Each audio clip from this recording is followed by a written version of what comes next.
Assalamualaikum warahmatullahi wabarakatuh.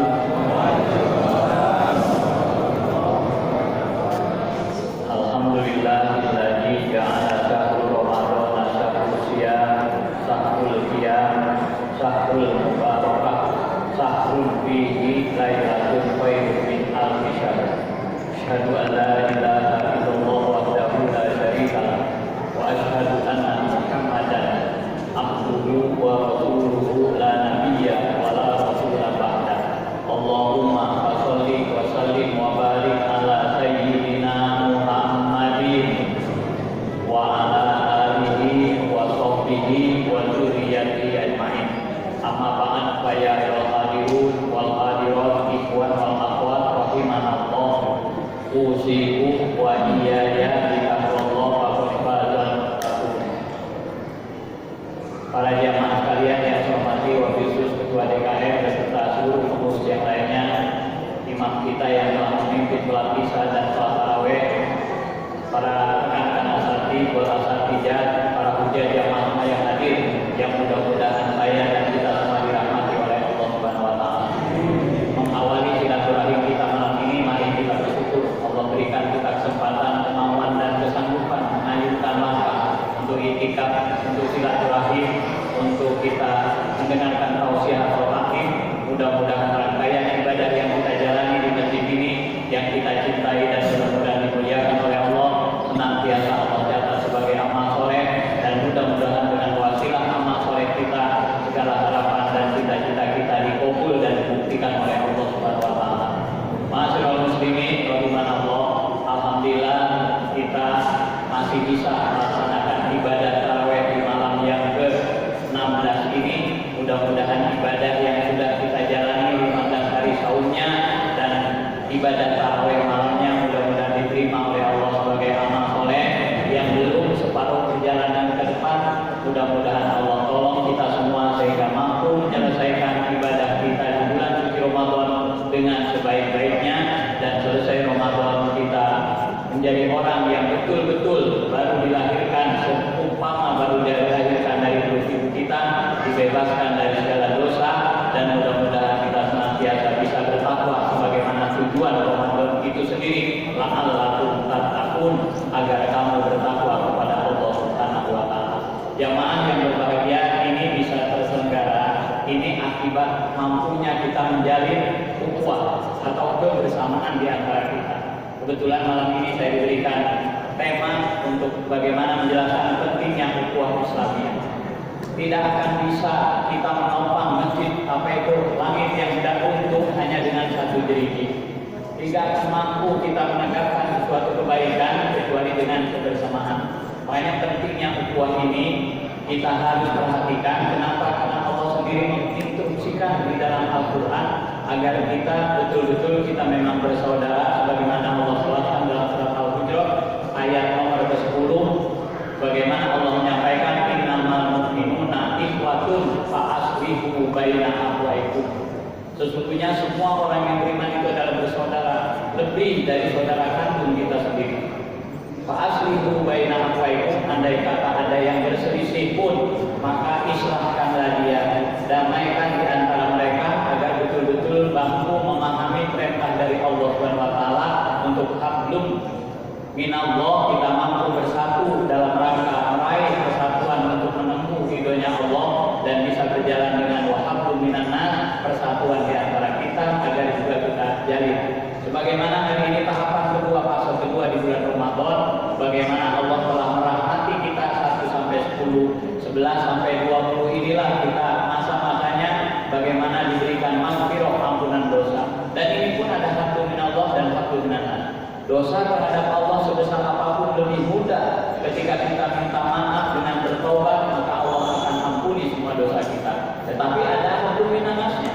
Ketika kita menyakiti saudara, menyakiti teman, menyakiti siapapun di antara manusia, maka Allah nggak bakal ampuni dosa kita kecuali ketika kita sudah minta maaf kepada saudara kita yang kita sakiti hatinya. Oleh karenanya ini yang perlu kita perhatikan, ukhuwah di antara kita, racun-racunnya kita buang. Sebagaimana zaman sahabat, coba, nggak ada yang bertengkar. Kenapa? Para tabi'in mereka berbeda pendapat, para imam Imam Syafi'i, Maliki, Hambali, dan Hanafi berbeda semuanya. Ada yang berkunut atau tidak, tapi mereka tidak pernah mempermasalahkan muridnya pakai kunut, gurunya tidak ada masalah. Karena yang paling utama adalah persatuan di antara kita dalam rangka menegakkan Islam. Umar bin Khattab di zaman menjadi khalifah, bagaimana idenya yang brilian. Nabi nggak pernah menginstruksikan, Nabi nggak pernah nyuruh, Nabi nggak pernah mencontohkan, tapi idenya Umar bin Khattab bagaimana sholat tarawih dijamaahkan. Walaupun Abu Bakar nggak setuju, Abu Bakar nggak repot, tetap saja walaupun dia nggak setuju nggak ribut. Bagaimana Quran dibukukan dibuat mushaf, itu Nabi kan nggak menyuruh. Zaman Umar bin Khattab itulah idenya keluar. Tidak selesai sehari dua hari, tidak selesai seminggu dua minggu, tidak selesai sebulan dua bulan dan bertahun-tahun. Selesainya ciptaan itu pada zaman khalifah berikutnya, khalifah yang ketiga Utsman bin Affan, makanya dikenal dengan Mushaf Utsmani. Abu Bakar cuma satu-satunya yang tidak setuju karena memang ini masalah baru buat Abu Bakar. Nabi nggak menyuruh, Nabi nggak mempercontoh, nggak berikan contoh. Kok Quran dibukukan seperti sekarang ini? Itu ide yang brilian. Kenapa? Umar bin Khattab berpikir kalau katanya Quran nggak dibukukan, sahabat yang hafal Quran meninggal dalam perang, meninggal dengan wafatnya, maka nanti setahun, 2 tahun, ratusan tahun ke depan berarti Quran itu habis. Karena yang hafal Qurannya pada meninggal. Andai kata nggak dibukukan, hari ini kita kerepotan, Pak. Nggak ada yang hafal Quran. Tidak ada yang bisa membaca Quran tadarus, hari ini nggak ada bisa. Itulah ide pada Nabi dan Muhammad. Itu adalah perbuatan yang baru, tapi brilian yang Umar bin Khattab. Walaupun waktu itu Abu Bakar menentang habis-habisan, nggak peduli sahabat yang lain semuanya setuju, maka disepakati Quran dikumpulkan dari platforma, dari tulang-tulang, dari para penghafal dikumpulkan, dipersatukan, kemudian dibuatlah mushaf dan selesai pada zaman khalifah yang ketiga yaitu Utsman bin Affan. Hari ini kita kenal mushaf Utsmani. Itu ide yang bagus. Walaupun Nabi nggak menyuruh, tapi kalau kita mengingat, oh ini nggak ada zaman nabinya, ini nggak ada doa, nggak ada Quran hari ini. Kalau umat tidak berlian, kan sama. Tarawih berjamaah, kan Rasul tarawih sendiri-sendiri. Abu Bakar masuk ke sini sendiri-sendiri, ramai masing-masing sendiri-sendiri sholat. Maka ketika zaman Umar dipersatukan sholat tarawih berjamaah sekali. Pertama kali dia naik ke mimbar seperti ini, dia bilang apa?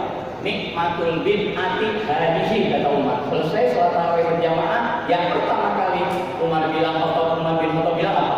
Bid'ah yang paling nikmat ini dia, sholat tarawih berjamaah. Kenapa nikmat? Sepi dan khusyuk.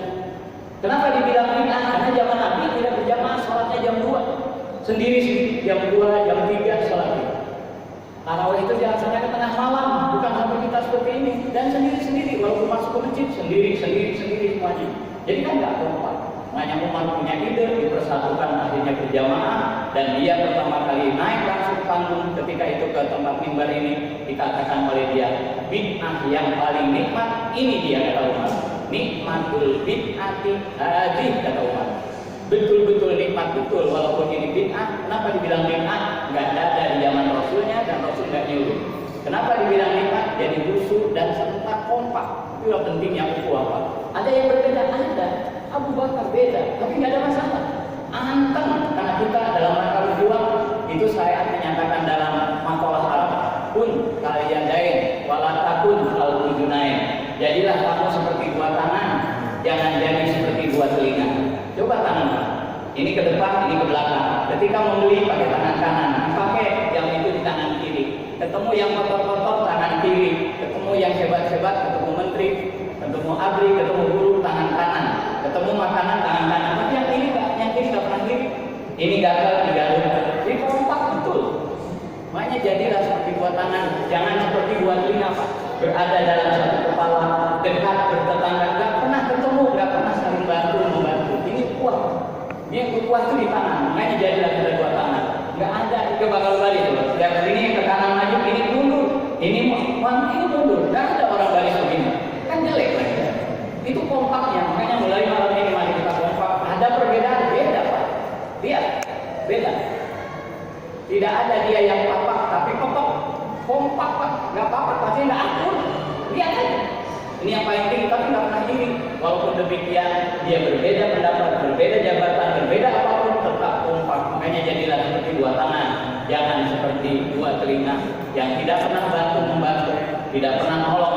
Maka waktu itu kita bihablillahi jami'an wala tafarraqu. Berpegang teguh kepada tali agama Allah dan jangan kamu bercerai-berai. Karena dengan bercerai-berai musuh-musuh Islam itu akan senang, dan sementara kita memikirkan perbedaan pendapat yang nanti payunabi hukum bima kuntum fihi tahtarifun. Nanti di padang mahsyar Allah kasih tahu ini loh yang benar, ini yang salah. Jadi nggak usah repot kita di dunia sekarang ini. Nanti di depan Allah, di hakimnya Allah dikasih tahu ini loh batal wudhu yang benar, ini loh batal wudhu yang salah. Allah kasih tahu, nggak usah ribet. Hari ini kita berjalan saja. Tarawih 23, ada yang 11, kunut ada yang bikin 2, 1, ada yang 3 langsung, terserah. Yang penting kita sama-sama sholat, tidak usah ribet, tidak usah ribut, karena nanti pengadilan yang paling hebat di depan Allah Subhanahu wa Ta'ala. Kita jangan jadi panitia surga, jadilah kita orang-orang yang ingin masuk ke dalam surganya Allah Subhanahu wa Ta'ala. Nanti kalau panitia surga, kelompok saya yang paling benar, kelompok bapak semua salah. Seakan-akan hanya kelompok saya yang benar, karena saya panitia surganya, saya bakal masuk surganya. Tidak ada di antara kita, karena bapak satu pun di sini tidak pernah ada yang tahu di mana alamat surga. Nggak bakal tahu. Kalau tahu kasih tahu saya, selesai nanti kasih tahu saya, atau datang ke pesantren saya. Nggak ada yang tahu pak, cuman kita pakai Al-Quran. Di Quran inilah petunjuk Allah menuju surganya, namanya sirotol mustaqim. Wa anna hadza siroti mustaqimah. Quran itulah jalanku yang lurus. Setiap hari kita meminta ihdinas sirotol mustaqim. Allah sudah jawab, Quran inilah perintahku yang ada di dalamnya, jalanku yang lurus. Ikuti dia, fattabi'uhu wala tattabi'us subul. Tinggal ngikuti Quran sampai ke surganya. Sebagaimana kita ngikuti apa itu Google, ketika belok kiri, belok kanan, belok kiri, kita ikuti, putar balik sampai kita kepada tujuan. Walaupun kadang-kadang Google suka apa? Salah. Tapi itu banyak sampai Google diikuti, yakin banget mau ke Bandung, Quran yang pasti benar ke surga, jarang yang mau ikuti. Maka itu mari kita jaga ukhuwah kita agar kita menjadi orang yang mendapat ridho